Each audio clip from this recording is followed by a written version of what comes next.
Sepertinya cita-cita bangsa Indonesia untuk memiliki industri pesawat sendiri dan memiliki pesawat terbang sendiri akan tertunda dan bahkan akan hilang karena proyek R80 dan N245 dikeluarkan dari Program Strategis Nasional tahun 2020 hingga 2024. Dan saya menilai keputusan pemerintah Indonesia saat ini kurang tepat. Dan saya akan menjelaskannya pada ide yang saya susun di PowerPoint. Yoi guys, pakai PPT dong, kasih masukan biar mantap. Oke, kita akan mulai bahas kenapa program pemerintah, bukan program sih, jadi keputusan pemerintah saat ini itu mengeluarkan CR80 dan N245 itu kurang tepat. Begini, pertama saya akan menjelaskan ide ini dinamai dengan kenapa R80 dan N245 lebih tepat jadi proyek strategi nasional dibandingkan proyek drone.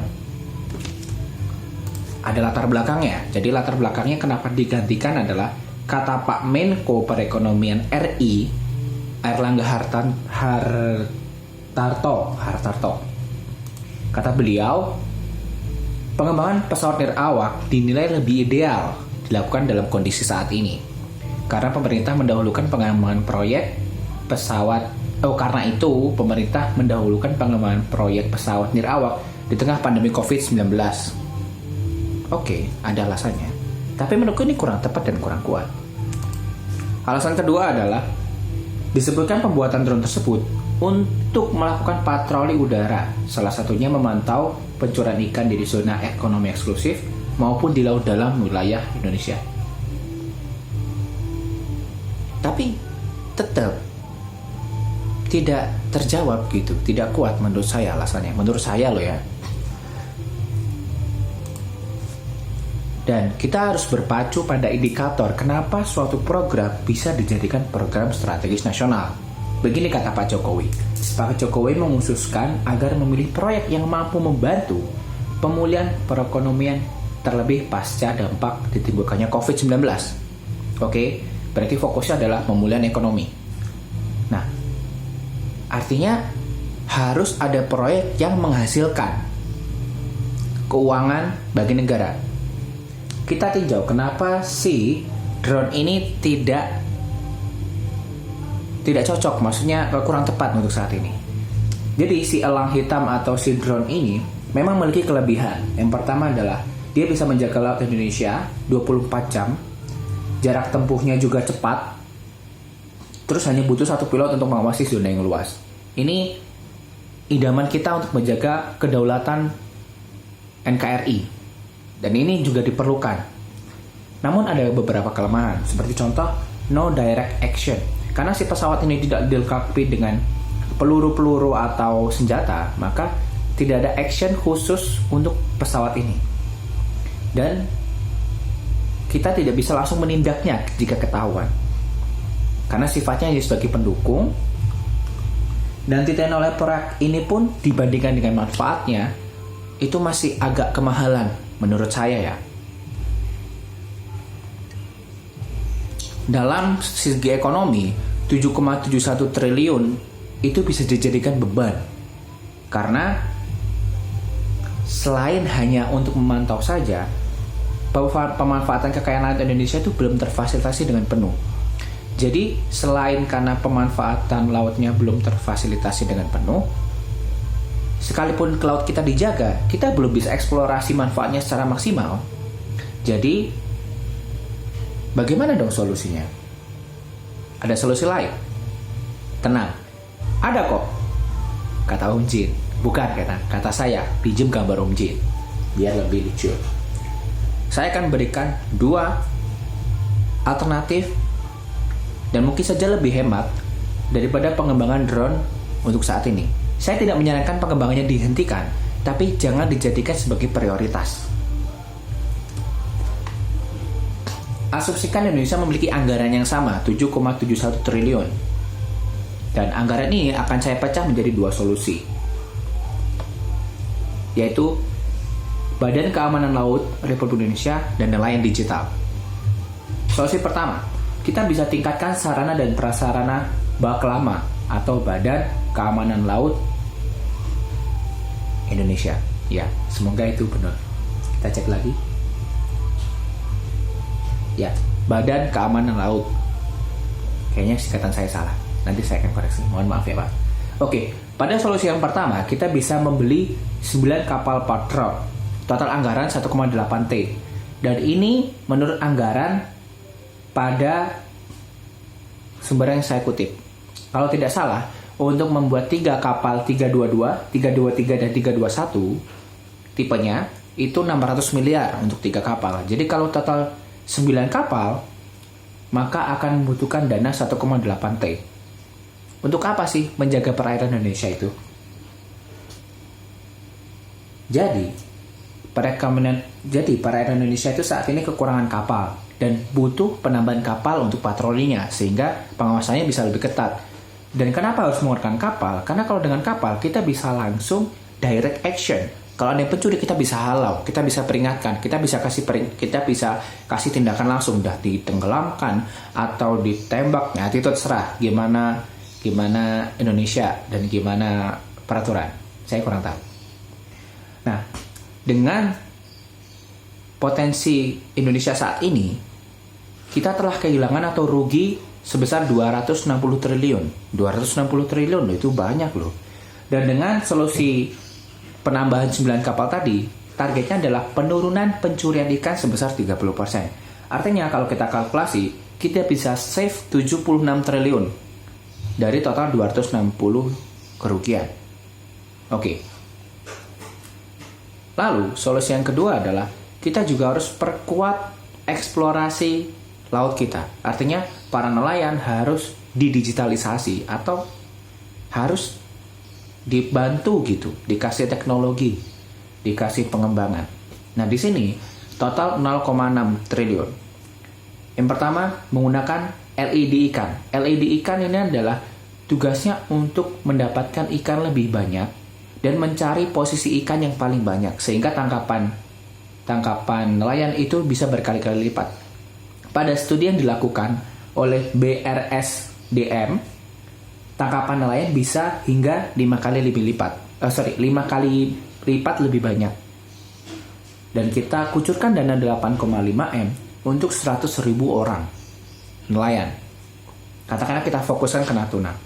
Jadi ada total sekitar 85 M ya. Dan kita juga mensubsidi beli kapal dan perbaikan kapal sebesar 10.000 juga. Biar sama. Yaitu sekitar ada dana 500 M. Tapi ini saya gunakan harga yang ada di internet. Oke. Kabar baiknya, ketika solusi LED ikan diterapkan, Indonesia selama 2014 sampai 2019 mengalami kenaikan pada sektor PDB perikanan, yaitu ada 50% kenaikan data dan total menjadi 62 triliun rupiah. Sehingga data ini dapat memvalidasi dengan meningkatkan eksplorasi nelayan terhadap penangkapan ikan, kita bisa menaikkan PDB perikanan. Simulasinya akan jadi seperti ini. Target kenaikan tangkapan ikan adalah 5 kali lipat. Artinya, dalam 64 triliun, kita mampu menjadikan 76 triliun dari potensi ikan yang pasti aman. Jadi, kita udah mengamankan ikan nih sebanyak 76 triliun. Maka kita juga harus bisa menangkap ikan sebanyak itu juga.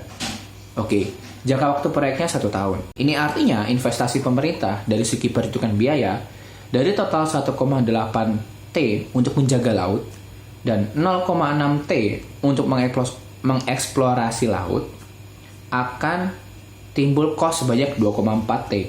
Tapi potensi pendapatan Indonesia akan meningkat 10 triliun dari 6,4 triliun menjadi 76 triliun. Dalam jangka waktu 1 tahun. Bukankah ini investasi yang menarik? Mantap nggak Pak? Mantap lah. Oke, kita lanjut. Masih aja nyisa dong dana sekitar 4,7 triliun. Nyisa nih dana 4,7 triliun. Terus mau dipakai apa dana ini?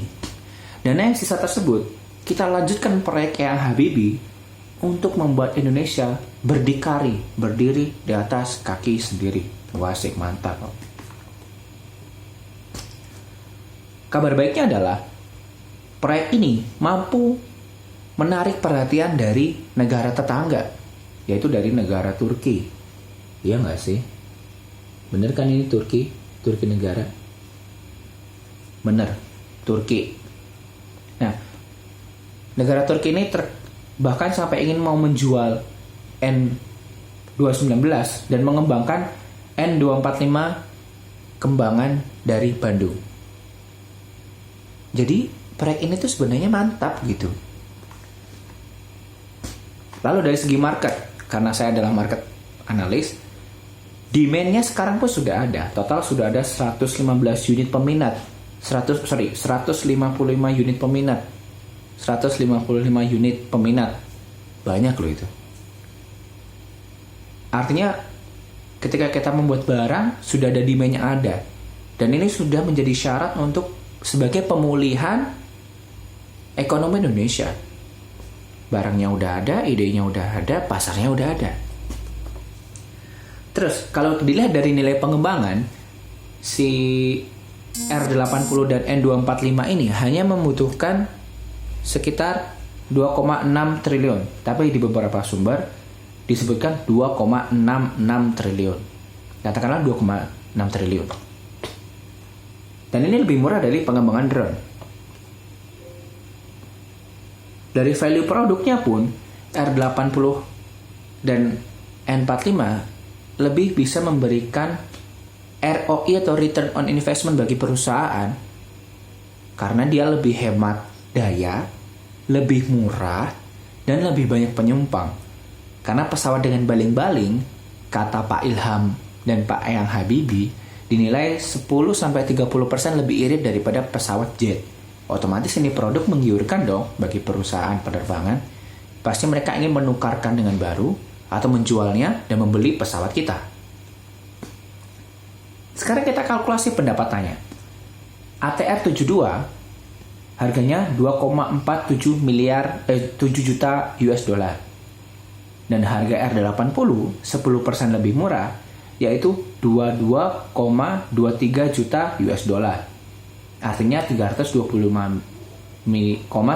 miliar. Kita kalkulasikanlah, bayangkan kita bisa memenuhi si 155 pesawat pesanan tadi.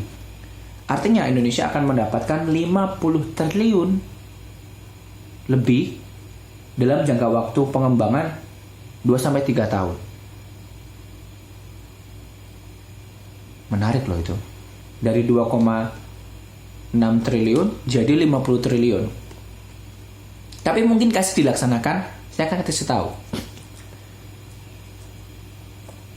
Kabar baiknya COVID-19 ini akan diprediksi berakhir pada tahun 2020 menurut studi Singapura. Tapi katakanlah Indonesia baru berakhir tahun 2021. Baru akhir 2021 nih, Indonesia baru selesai COVID, katakanlah ya.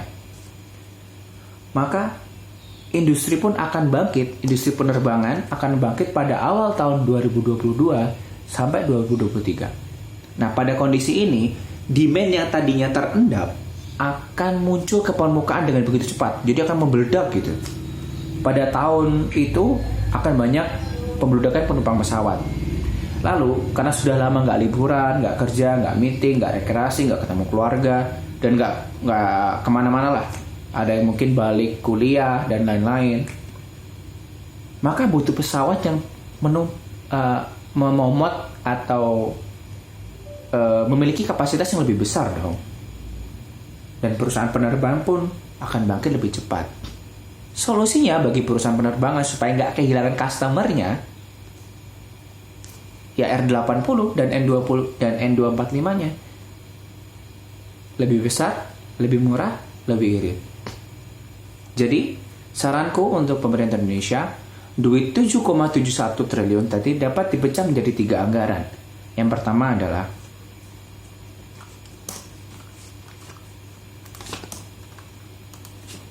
$7,71 triliun dapat dipecah menjadi 3 anggaran. Yang pertama, perkuat Badan Keamanan Laut 1,8 triliun.